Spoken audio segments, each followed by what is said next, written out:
ಮಕರ ಸಂಕ್ರಾಂತಿ ಹಬ್ಬದ ನಿಮಿತ್ತ ಯಾದಗಿರಿಯ ಅಬ್ಬೆ ತುಮಕೂರಿನ ಭೀಮಾ ನದಿಯ ದಡದಲ್ಲಿ ಹೊಳೆ ಜಾತ್ರೆ ನಡೆಯಿತು. ವಿಶ್ವರಾಧ್ಯರ ಸಿದ್ಧ ಸಂಸ್ಥಾನ ಮಠದ ಪೀಠಾಧಿಪತಿ ಶ್ರೀ ಡಾಕ್ಟರ್ ಗಂಗಾಧರ ಸ್ವಾಮೀಜಿ ಹೂವಿನಿಂದ ಅಲಂಕೃತವಾದ ತೆಪ್ಪದಲ್ಲಿ ಭೀಮಾ ನದಿ ಮಧ್ಯಭಾಗದಲ್ಲಿ ಪುಣ್ಯ ಸ್ನಾನವನ್ನು ಮಾಡಿದರು. ಭಕ್ತರು ಶ್ರೀಗಳ ದರ್ಶನವನ್ನು ಪಡೆದು ಭಕ್ಷ್ಯ ಭೋಜನವನ್ನು ಸವಿತು ಪರಸ್ಪರ ಎಳ್ಳು ಬೆಲ್ಲ ಹಂಚಿ ಸಂಭ್ರಮಿಸಿದರು.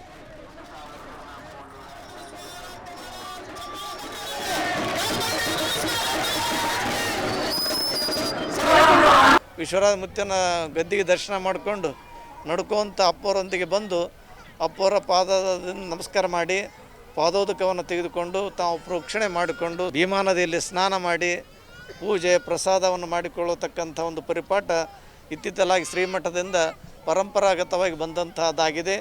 ಅಂಥ ಒಂದು ಪರಂಪರೆಯಲ್ಲಿ ಸಹಸ್ರ ಸಂಖ್ಯೆಯ ಭಕ್ತರು ಈ ಒಂದು ಪರ್ವಕಾಲದಲ್ಲಿ ಬಂದು ಸಂಕ್ರಾಂತಿ ಶುಭ ಪ್ರಸಂಗದಲ್ಲಿ ಬಂದಂಥ ಸರ್ವರಿಗೂ ಸದ್ಗುರು ಸಮರ್ಥ ವಿಶ್ವರಾಧ್ಯರು ಮೂರ್ತ ಸ್ವರೂಪಳಾದಂಥ ಬಗಳಾಂಬಿಕಾ ತಾಯಿ ಆಯುಷ್ಯ ಆರೋಗ್ಯ ಸಕಲ ಸಂಪತ್ತು ಎಲ್ಲವನ್ನೂ ಕೂಡ ಕೊಟ್ಟು ಕಾಪಾಡಲಿ.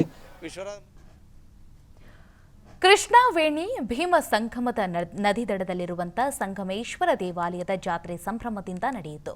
ಯಾದಗಿರಿ ಜಿಲ್ಲೆಯ ವಡಗೇರ ತಾಲೂಕಿನ ಸಂಗಮ ಗ್ರಾಮದ ಹೊರಭಾಗದ ಕೃಷ್ಣಾವೇಣಿ ಭೀಮಾ ಸಂಗಮದ ನದಿ ದಡದಲ್ಲಿರುವಂಥ ಪುರಾತನ ಸಂಗಮೇಶ್ವರ ಜಾತ್ರೆಯ ನಿಮಿತ್ತವಾಗಿ 9 ದಿನಗಳು ಕೆಲ ವಿವಿಧ ಧಾರ್ಮಿಕ ಕಾರ್ಯಕ್ರಮಗಳು ಹಾಗೆ ವಿಶೇಷ ಪೂಜೆ ಕೈಂಕರ್ಯವನ್ನು ನಡೆಸಲಾಯಿತು.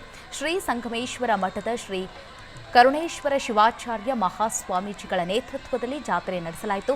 ರಥಕ್ಕೆ ಭಕ್ತರು ಉತ್ತತ್ತಿ ಹಾಗೆ ಬಾಳೆಹಣ್ಣನ್ನು ಅರ್ಪಿಸಿದರು. ಇನ್ನು ತೆಲಂಗಾಣ, ಆಂಧ್ರಪ್ರದೇಶ ಸೇರಿದಂತೆ ರಾಜ್ಯದ ವಿವಿಧ ಭಾಗದಿಂದ ಸಾವಿರಾರು ಭಕ್ತರು ಆಗಮಿಸಿದರು.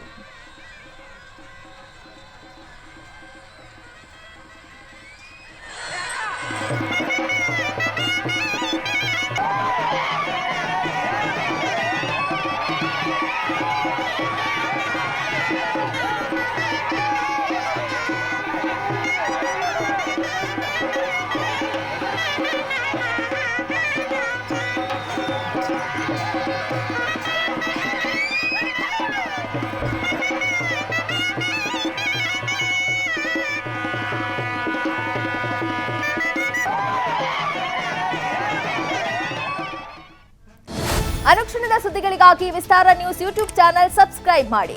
ಹೊಸ ಸುದ್ದಿಗಳ ನೋಟಿಫಿಕೇಶನ್ಗಾಗಿ ಬೆಲ್ ಐಕಾನ್ ಕ್ಲಿಕ್ ಮಾಡಿ. ಲೇಟೆಸ್ಟ್ ಅಪ್ಡೇಟ್ಸ್ಗಾಗಿ www.vistaranews.com ವೆಬ್ಸೈಟ್ಗೆ ವಿಸಿಟ್ ಮಾಡಿ. ಅಂಗೈಯಲ್ಲೇ ಜಗತ್ತಿನ ಸುದ್ದಿ ತಿಳಿಯಲು ವಿಸ್ತಾರ ನ್ಯೂಸ್ ಕನ್ನಡ ಆಪ್ ಡೌನ್ಲೋಡ್ ಮಾಡಿ.